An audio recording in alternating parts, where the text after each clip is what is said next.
Si quieres alcanzar el equilibrio entre tus finanzas, tus relaciones y tu bienestar, has llegado al lugar indicado. Bienvenido a Salud, Dinero y Amor con Marielena Vega y Romina Román. La mejor forma de invertir tu tiempo. Comenzamos. La entrevista en Salud, Dinero y Amor. Y seguimos aquí en el Heraldo Radio y hace unos días José Medina Mora tomó posesión como presidente del Consejo Coordinador Empresarial. Se abre un espacio importantísimo de oportunidades para el sector privado. ¿Y cuáles son las perspectivas que se tienen para el 2026? Para platicarnos de esto, ya nos acompaña justamente José Medina Mora, presidente del CCE. Muy buenas noches, qué gusto saludarlo. Buenas noches, Romina, siempre un gusto saludarte. Al contrario, el gusto es nuestro y de entrada, ¿qué esperan para el 2026 en términos económicos y por supuesto políticos? Sí, bueno, primero hemos fijado 3 prioridades dentro de este inicio de la presidencia del Consejo Coordinador Empresarial.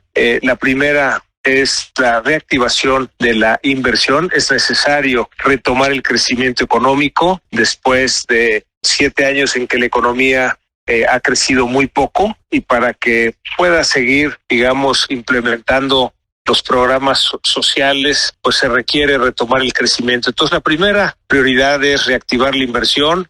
Sabemos que para esto se requiere que haya certidumbre, que haya seguridad, que haya energía disponible. Una segunda prioridad tiene que ver con el acompañamiento al gobierno para la revisión del TEMEC, siendo el TEMEC pues una instrumento muy importante para el desarrollo del país. Es importante, desde luego, que siga el TEMEC y que siga en condiciones que nos favorezcan en la competitividad con otros países. Y una tercera prioridad es convertir al CCE en la casa de todos, desde luego en la representatividad de las medianas y grandes empresas, pero también de los micro y pequeños negocios, y esto lo haremos a través de las confederaciones que participan dentro del CCE. Esperamos que con estas medidas, sobre todo con la reactivación de la inversión, la economía crezca, vuelva a crecer en México. Esperamos entre 1.2 y 1.5%, que es algo que se requiere, dado que tenemos una economía importante, de buen tamaño, de alto dinamismo, pero que ha crecido muy poco. Entonces, con esta reactivación de la inversión, la expectativa es que retomemos ese crecimiento económico. José Medina Mora, le saluda Marielena Vega. Como expresidente de la Coparmex, usted impulsó o estaba buscando impulsar mucho el empleo formal, acotar la informalidad y, por supuesto, estaban en un estudio muy fuerte porque no se estaban cubriendo las plazas. ¿Se estará haciendo algo ahora como titular del Consejo Coordinador Empresarial? Y usted habla de inclusión, es decir, Canacintra ya regresará a formar parte nuevamente del CCE. Sí, desde luego buscaremos la unión de todo el sector empresarial. En el caso de Canacintra, tuvieron una situación financiera delicada que afortunadamente están ya resolviendo, y que una vez que terminen de resolver estarán reintegrándose a su participación en el Consejo Coordinador Empresarial. Desde luego, con respecto a la parte de la informalidad, es importante el que como país logremos incorporar a la formalidad a pues una gran cantidad de trabajadores que se encuentran en la informalidad, principalmente por 2 razones. La primera es que es en la informalidad donde se pagan los salarios más bajos, pero también las personas que trabajan en la informalidad carecen de seguridad social. Entonces son temas pendientes que, desde luego, en un México con desarrollo inclusivo es importante seguir trabajando. Sabemos que no es algo que se resuelva de un día a otro en el corto plazo, pero sí es importante seguir adelante en este proceso para lograr que cada vez más mexicanos estén en la formalidad. José, cuando fue presidente de la Coparmex, asumía una postura de las pocas voces realmente críticas y objetivas. Ya lo querían muchos sectores hasta para presidente. Vimos un CCE con su antecesor conciliador en exceso y yo diría hasta sumiso. ¿Cuál va a ser la postura ahora de José Medina Mora como presidente del Consejo Coordinador Empresarial, ahora que están los salarios mínimos, jornada de 40 horas, o sea, con varios temas que no favorecen del todo a las empresas? Sí, bueno, decía que en cada elección de presidente del CCE la evaluación que se hace es como lo que necesita el sector empresarial, lo que necesita el país. Entonces, cada presidencia del CCE tiene un enfoque diferente. Lo que les diría adicionalmente es que el CCE no es oficialismo, pero el CCE tampoco es oposición. El CCE es institución y a partir de una institución es que estableceremos este diálogo con respeto con las autoridades, con el gobierno, desde luego con la presidenta, la doctora Claudia Sheinbaum, con quien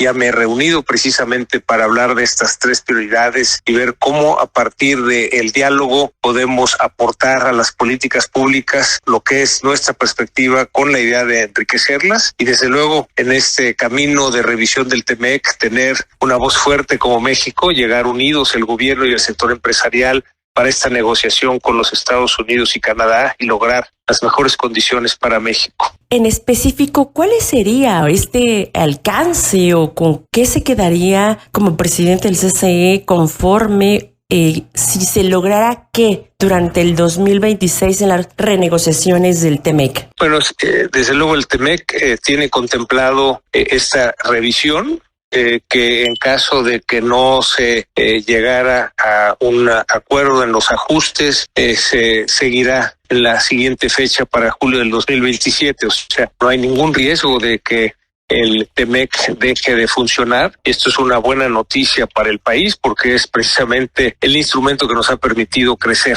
El objetivo que nos hemos puesto en este acompañamiento con el gobierno de México es, sabemos que habrá en el TEMEC aranceles.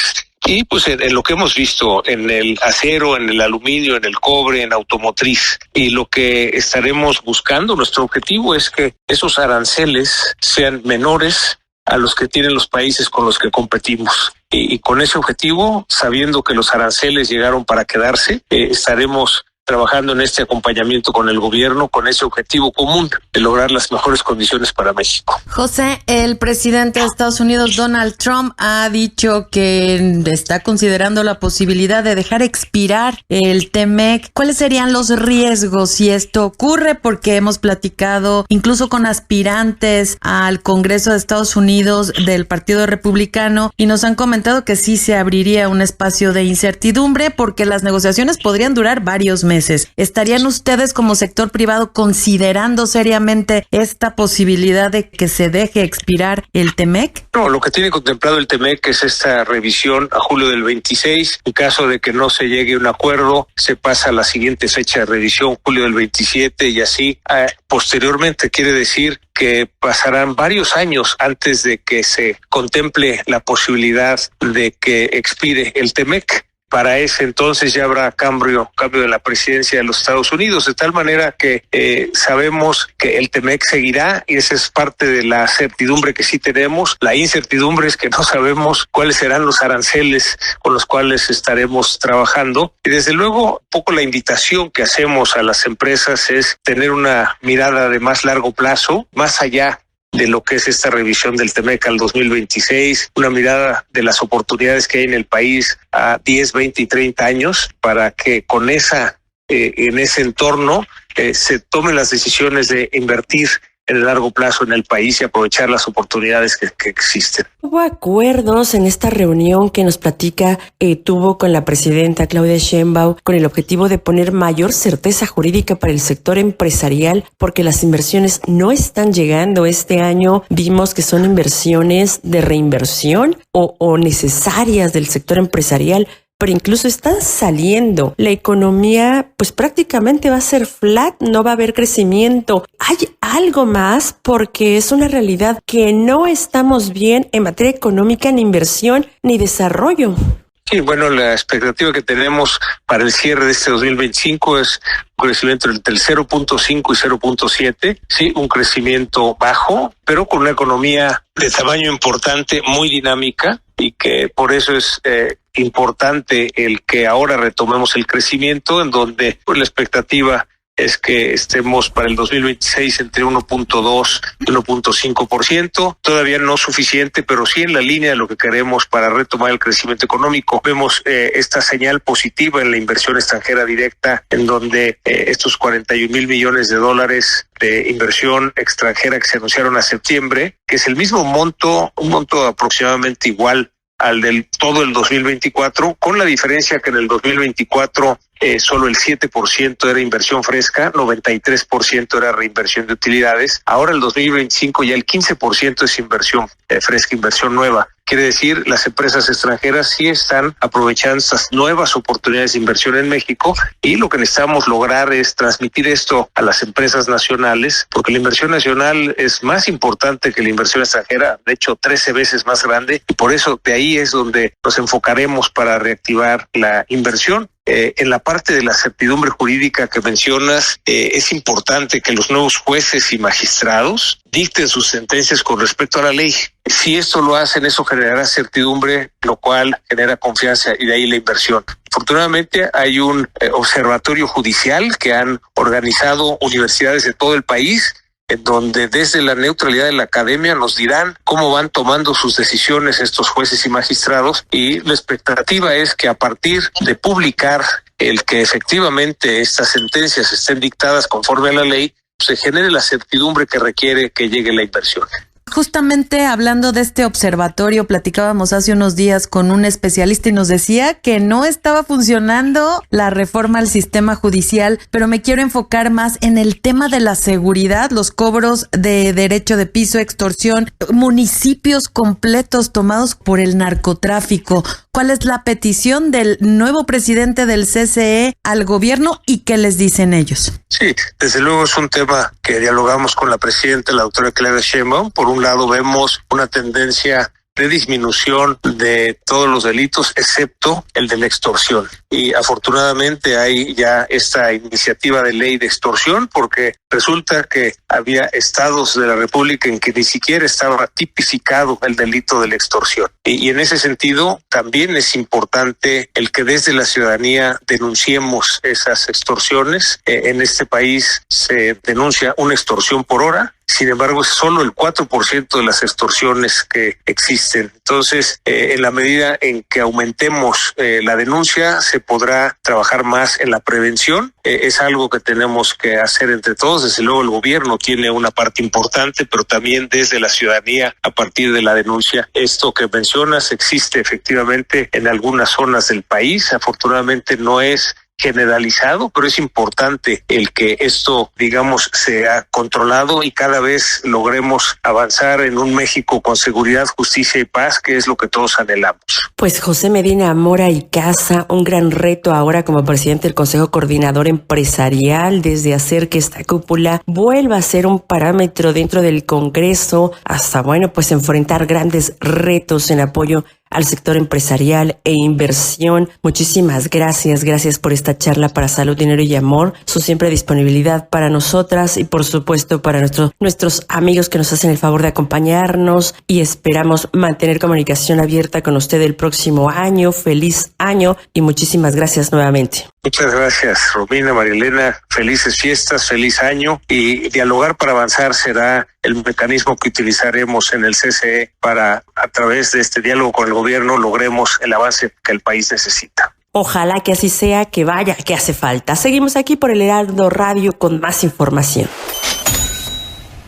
Y el tema de responsabilidad social cobra cada vez mayor relevancia entre las empresas y los grupos financieros, especialmente en Gentera. ¿Qué es lo que están haciendo para platicarnos de esto? Ya nos acompaña Alejandro Puente. Él es director ejecutivo de Comunicación Institucional y Sostenibilidad, justamente de Grupo Gentera. Muy buenas noches, Alejandro. Qué gusto saludarte. Hola, Robina. ¿Cómo estás? Muy buenas noches. Encantado de platicar contigo. Al contrario, Alejandro, gracias a ti. Y platícanos, esta tema de responsabilidad social, cuáles son los planes y cuáles son los resultados de este de 2025 y qué se espera para 2026. Sí, claro que sí. Pues mira, justamente la operación de la empresa es lo que genera el impacto social en el segmento que atendemos, ¿no? Y adicionalmente tenemos nuestro brazo ejecutor de otros programas sociales, que es nuestra fundación, la Fundación Compartamos. En esta fundación, por una política generosa de nuestra Asamblea de Accionistas y nuestro Consejo de Administración, el 2% de las utilidades netas de cada año los destinamos a un fondo de responsabilidad social. A través de ese fondo apoyamos a instituciones, apoyamos a nuestros clientes, apoyamos en contingencias de eventos que suceden cada año en nuestro país, apoyamos principalmente temas de educación y temas de la primera infancia. Pero yo te diría que la fundación es un brazo ejecutor y quien vigila o es guardián de nuestra vocación social. El verdadero impacto social que genera nuestra empresa Gentera es a través de nuestra operación, dándole oportunidades de inclusión financiera hoy a cerca de 6 millones de clientes si sumamos pues toda nuestra operación en México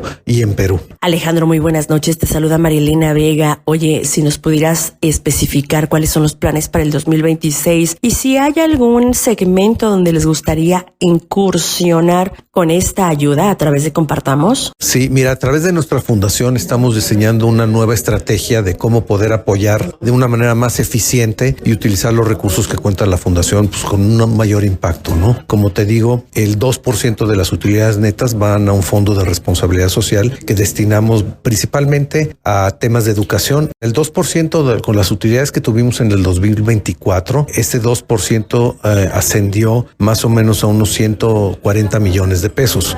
Adicionalmente tenemos otros ingresos en la fundación que son donativos que generan nuestros clientes, donativos que nos otorgan nuestros colaboradores. Entonces más o menos es un presupuesto anual de 160 millones de pesos que pues lo ejercemos, te digo, a través de apoyos en educación de nuestros clientes. Tenemos el programa de Linea, educación para los hijos de nuestros clientes y al mismo tiempo programas de primera infancia. Pensamos que... ¿Qué programas serían estos específicamente de primera infancia en temas de salud? Temas de salud, temas de educación. Tenemos un programa, estamos desarrollando un programa que se llama Del embarazo al trabajo. Es decir, el atender a los niños no empieza desde el momento en que nacen, ¿no? Sino que empiezan desde antes, ¿no? Desde el embarazo, cuidar a la madre, que tengan un embarazo con la alimentación, con los cuidados, con la educación, del cuidado que debe de tener una mujer que está esperando un bebé hasta que nace, luego acompañar en ese nacimiento para que el bebé se pueda desarrollar adecuadamente, que tenga los elementos suficientes para un desarrollo en la primera edad de una manera saludable y que al final del día pues, es cuando se desarrolla mucho la parte de la plasticidad del cerebro, donde pueda tener mayores herramientas de aprendizaje en el futuro y a irlos acompañando en temas de educación básica. Después, pues acompañarlos como jóvenes en programas donde puedan emprender un negocio, emplearse o seguir su educación, o sea, un tema profesional. Y ya después, cuando sean mayores de edad, a partir de los 18 años, poderlos acompañar con las herramientas que ofrece Gentera en el negocio. Entonces, la fundación acompaña con programas en todo este proceso desde el embarazo hasta los 18 años. Y a partir de los 18 años nos hacemos acompañar también con el negocio, ofreciéndole oportunidades para que se desarrolle. ¿Están presentes en todo el país o hay alguna zona específica en donde ustedes están apoyando un poco más porque están viendo más necesidad? La verdad es que México es un país donde te pares, hay necesidades, ¿no? Tenemos cobertura en todo el país, nuestros clientes están en todo el país y tratamos de llegar al mayor número de lugares con los recursos disponibles. ¿Qué hay para 2026 en este tema de la fundación o en otros temas en donde ustedes tengan presencia, estén apoyando y vayan a apoyar o adicionalmente a lo que se está haciendo? Bueno, gracias a los buenos resultados que hemos tenido con la empresa, ese fondo que te digo del 2%, pues crece cada año y para el 2026 estamos empezando con una nueva estrategia en la fundación donde vamos a poner foco en el desarrollo de comunidades específicas, un desarrollo mucho más integral que ayude a la movilidad social con intervenciones particulares en algunas comunidades. Es un programa piloto donde vamos a estar trabajando en alianza con otras instituciones que operan programas con intervenciones específicas en comunidades donde tenemos clientes, comunidades donde el contexto nos permite también operar, comunidades donde sea rentable la inversión social por el tipo de perfil de necesidades que puedan tener. Entonces vamos a empezar a intervenir comunidades en particular, a lo mejor unas 3, 5 comunidades como un piloto, y que en la medida que vayamos generando recursos poder replicar y crecer el número de comunidades donde intervenimos. Alejandro, y nuestros amigos que nos hacen el favor de acompañarnos, ¿pueden apoyar en esta labor que ustedes realizan? Y de ser así, ¿cómo podría ser? Bueno, mira, nosotros tenemos una fundación en el grupo que recibimos ayuda de mucha gente, recibimos ayuda de nuestros clientes, recibimos aportaciones de los colaboradores, recibimos una porción importante, la mayor del grupo, y lo que podemos hacer es a través de nuestra página de internet, gentera.mx, ahí poder conocer los programas dentro del apartado de la fundación que puede conocer la gente y sumarse a estos esfuerzos. Alejandro, entonces para 2026 se esperan mayores apoyos, específicamente en ciertas comunidades. Este programa piloto del que estás hablando sería para apoyar en específicamente comunidades, pero ¿cuáles son las carencias que tratarían de atender ustedes? Pues mira, las carencias van desde, como te decía, poder atender en un nivel integral temas de primera infancia. Por eso le llamamos del embarazo al trabajo, intervenir en el momento del embarazo a las mujeres, a las familias, a la hora del nacimiento de los bebés, en la primera infancia, acompañarles. Y para eso nos hacemos de muchos aliados que saben y son expertos en este tipo de temas de nutrición, por supuesto, de estar revisando a los pequeñitos, temas de salud, igual con las mujeres embarazadas. Nutrición, estimulación, estimulación temprana, salud, educación, etcétera. O sea, darles también pues, herramientas y temas materiales, ¿no? De repente, sí, se les puede decir cómo alimentar al bebé, pero muchas veces no tienen las herramientas o no tienen con qué. Bueno, pues darles a lo mejor en algunos casos algunos kits de alimentación para que puedan recibir ese apoyo para sus hijos y acompañarlos en todo ese proceso desde el embarazo al trabajo, ¿no? Principalmente en educación y primera infancia, porque ya después pues el negocio los puede apoyar con otras herramientas de empleo, de emprendimiento o de educación. Muchísimas gracias, Alejandro Puentes, director ejecutivo de Comunicación Institucional y Sostenibilidad de Banco Compartamos. Gracias no solamente por esta charla para Salud, Dinero y Amor, sino por toda la labor que realizan, donde también empresas, instituciones financieras y por supuesto sociedad tenemos algo que hacer. Ojalá que se sigan sumando. Gracias y muy buenas noches. Gracias a ti. Vamos a hacer una pequeña pausa. Regresamos por el Heraldo Radio. Romina, Marielena, estamos en Salud, Dinero y Amor. Ellas son mujeres de radio. Salud, Dinero y Amor. Con Marielena Vega y Romina Román. Por el Heraldo Radio.